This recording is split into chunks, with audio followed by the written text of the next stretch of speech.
Hello my dear students, welcome to Taran sir classes. आज आपके लिए लेकर आए क्लास 9th की बुक मोमेंट्स का chapter number 4 in the kingdom of fools by R K Ramanujan. और ये कन्नड़ा फॉकटेल से लिए गई है। और आप देखते होंगे कि कैसे जो है कहानी में कुछ अजीबोगरीब सी बातें डिस्कस की गई हैं।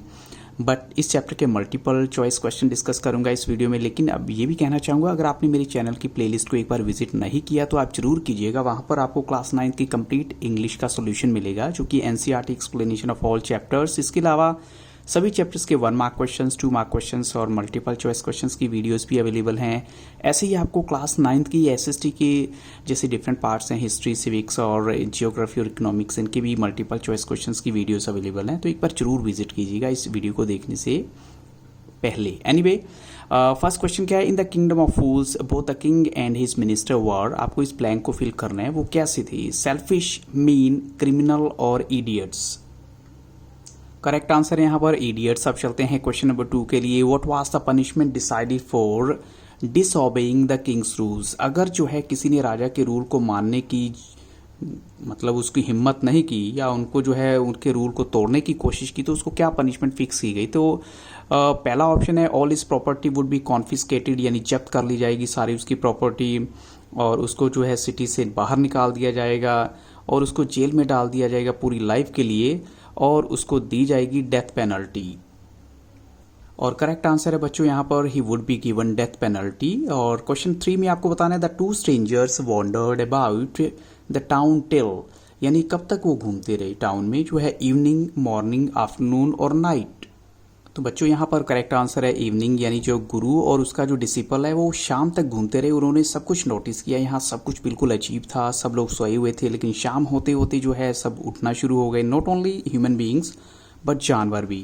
क्वेश्चन 4 में आपको बताना है 2 men wanted to buy, वो क्या परचेज करना चाहते थे? सम फ्रूट्स, वेजिटेबल्स, ग्रोसरीज और सॉल्ट।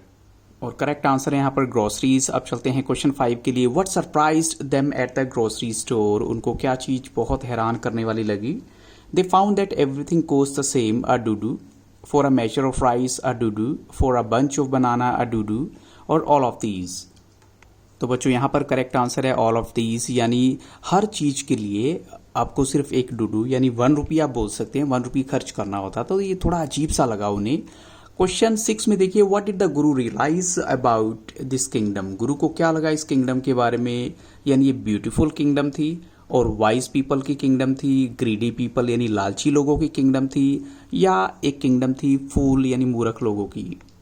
तो यहाँ करेक्ट आंसर है बच्चों ऑप्शन डी। अब चलते हैं क्वेश्चन 7 के लिए। With what the disciple has been compare to, यानी डिसिपल को, जो शिष्य था गुरु का, उसको किसके साथ कंपेयर किया गया है?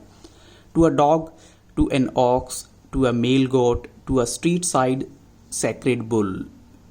तो बच्चों करेक्ट आंसर है to a street side sacred bull. उसका मतलब क्या है कि जब गुरु ने तो डिसाइड कर लिया कि मैं ऐसी किंगडम में नहीं रहूंगा और यहाँ से जाने में ही भलाई है, लेकिन डिसिपल जब वहाँ पर रुक जाता है, वो खा पी कर इतना मोटा हो जाता है कि उसको फिर कंपेयर किया गया एक स्ट्रीट साइड सैक्रेड बुल से। क्वेश्चन 8 में आपको बताना है what was the time of the day when a thief broke into the rich merchants house, यानी एक रिच व्यापारी के घर पे जब एक चोर ने एंट्री की, वो दिन का कौन सा वक्त था? क्या ये ब्राइट डे टाइम था, या फिर इवनिंग टाइम था, या अर्ली मॉर्निंग टाइम था, या फिर मिडनाइट थी? तो करेक्ट आंसर है it was a bright day. अब चलते हैं क्वेश्चन 9 के लिए। How did the thief enter the merchants house, यानी चोर ने मर्चेंट के घर पे एंट्री कैसे की? Jumping over the gate, jumping over the wall, he made a hole in the wall, और क्लाइंबिंग ओवर अ ट्री। और करेक्ट आंसर है यहाँ पर he made a hole in the wall. Question 10 में आपको बताना है who complain to the king about the thief's death, यानी वो जो चोर की डेथ हुई उसके बारे में किसने कंप्लेन की थी? His father, his friend, his brother, his mother. और करेक्ट आंसर है हिज ब्रदर। उसके ब्रदर ने बोला कि वो मेरे ब्रदर की डेथ हो चुकी है, और वो किसकी वजह से हुई है वो आपको पता ही है, वॉल गिरने की वजह से हो गई थी। क्वेश्चन 11 में आपको बताना है where was the merchant at the time of thieves death, यानी मर्चेंट कहाँ पर था उस चोर की डेथ के वक्त? He was on his shop, वो अपनी शॉप पर था, या फिर घर पर था, या मंदिर गया हुआ था, या अपने फ्रेंड के घर पर था? तो करेक्ट आंसर है बच्चों यहाँ पर option B, he was at home. Question 12 में देखना है how did the merchant blame for the fall of the wall, यानी मर्चेंट किसको ब्लेम करता है इस दीवार के गिरने के लिए? अपने फादर को, अपने ब्रदर को, या ब्रिकलेयर को, या previous owner of the house? तो यहाँ करेक्ट आंसर है बच्चों ऑप्शन सी, यानी द ब्रिकलेयर, जिसने इस पूरे घर को बनाया होगा। क्वेश्चन 13 में आपको बताना है whom did the bricklayer blame for not getting his whole attention on the work of building the wall? वो किसको ब्लेम करता है कि उसकी अटेंशन प्रॉपर नहीं हो पाई इस दीवार को बनाने में? एक ओल्ड वुमन को, an old teacher, his own wife, और ए डांसिंग गर्ल? और करेक्ट आंसर है ए डांसिंग गर्ल। अब चलते हैं क्वेश्चन 14 के लिए। whom did the dancing girl blame for going to the street for a number of times? अब डांसिंग गर्ल किसको ब्लेम कर रही है कि मेरे को बार बार क्यों जाना पड़ता था?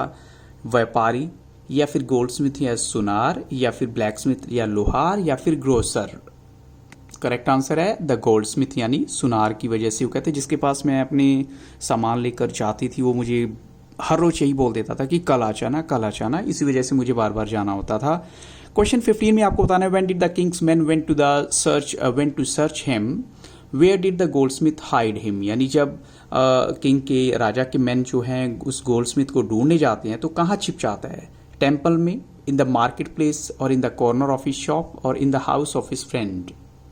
तो यहाँ करेक्ट आंसर है in a corner of his shop, यानी अपनी शॉप में किसी कोने में जाके छिप जाता है वो। क्वेश्चन 16 में आपको बताना है why couldn't the merchant be hanged on the stake? यानी मर्चेंट को स्टेक पे क्यों हैंग नहीं किया जा सकता था? Because he had paid the fine, because he was very close to the king, because he was too thin to be properly executed on the stake, or because he was too old to be properly executed on the stake? तो बच्चों यहाँ पर correct answer है option C कि because he was too thin to be properly executed on the stake. अब चलते हैं question 17 के लिए। How did the king's man find to be suited man to be hanged? Suitable man, यानी उनको क्या लगा कि कौन जो है सुटेबल मैन है जिसको हैंग किया जा सकता है? A very tall man, a very fat man who is the disciple, or a very brave man, or a very clever man? तो यहाँ पर करेक्ट आंसर है बच्चों ऑप्शन बी कि उनको एक फैट मैन चाहिए था, और जो थोड़ा सा हिंट आपको मिल गया होगा ऑप्शन में, क्योंकि वो डिसिपल ही था जो काफ़ी मोटा हो चुका था खा पी के, और वो बिल्कुल फिट आ रहा था इस स्टेक पर। क्वेश्चन 18 में आपको बताना है what does the guru compare the stake with? यानी गुरु ने स्टेक को किससे कंपेयर किया? The stake of honesty, the stake of wisdom, the stake of opportunities, the stake is the stake of the god of justice? और correct answer है बच्चों यहाँ पर ऑप्शन डी। अब चलते हैं क्वेश्चन 19 के लिए। What does the guru tell about his ascetic life? गुरु अपनी ascetic लाइफ के बारे में क्या कहता है कि that they were very happy, और that they were very proud, that they were sick of their ascetic life, and that they were enjoying their ascetic life? तो बच्चों यहाँ पर करेक्ट आंसर है ऑप्शन सी। अब चलते हैं क्वेश्चन नंबर 20 के लिए। आपको बताना why did the king believe in what the Guru said? यानी राजा को उस गुरु की बातों पे बिलीव क्यों हुआ? Because the king was a simple man, because he thought guru to be very knowledgeable, because he thought holy man never tell a lie, और because he thought guru to be fool? तो बच्चों करेक्ट आंसर है option c, क्योंकि उसको लगा कि शायद एक होली मैन जो हैं ऐसे कभी झूठ नहीं बोला करते, वो जो भी कहते हैं सच कहते हैं। अब चलते हैं क्वेश्चन 21 के लिए। What changes did the guru and the disciple bring in the kingdom of fools? उन्होंने किंगडम फूल्स में क्या क्या चेंज किए? Night would be again be night, and day would be day, and you could get nothing for a duddu, it became like any other place, और all of these?